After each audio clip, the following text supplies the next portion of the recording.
people prepare for a clash between Conti and Katanga. Abaso anamaso jinem. Na a team of police officers have been deployed to the Kwame Nkrumah University of South following a clash between residents of the Continental and University halls. And Chebia na Saba ene Enkran the Kosi Commonwealth Hall. I suspended omo hall master ni hall tutors ni adia. Now people are asking Thursday night violence, no, what caused it? Now approaching for Yenyan said they've taken control. What is this thing happening? This youthful impetuousness. Kusuku kusiadie. You better say na ye contifo. You better say na Katanga. Sa ne koye yo mukoye Katanga mixed no. Yo, Conti, muye yo. Katanga muye ye. And now who tell what man mu say am come. Now dey so ya property bi si wa won kan wo no makwa say no. Na mo cars wo Legon. What's the meaning of this? Prophet Kumchacha for President 2024. Allah 3.1. Tiwa Dudankwa is crying foul. Adaya or see Yoku ho. Amanfo busa o say #1 other non-prosecuting or see documents in Kureni. Nkata akro de be prosecutor. Hey. Nana do so anymore. He's looking up to God for the economic salvation. Was the senior my dear? That's what they nyame. Nana. Why are you Ghana for Akumape? You have gone back to the Lord. David Drew maybe near Mamuyadna. No officer any hunu mu asa okwa Awurade nchen.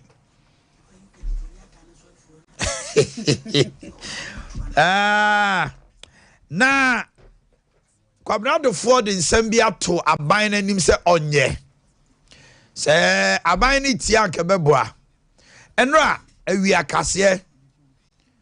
An economist be ene yabo amatwetwe nkomo. He made a lot of positive suggestions. Very, very, very positive. Aban tia. You see, Adontaje comes to say, "When who will be an aswad teacher can overiatada." People be ready to come and support. Onya na dwen so beti obi adwene. Na oma kokra cabinet akodi di nkomo kra wie no, onfanya adwuma no, no nam East Berlin. Ye kwaba nkomo bebre wo ho ebedi ne ne. Na ya saso ye debate na hyemu ne. Enne de eba no chai. One benya be how papa. Kase ani ne.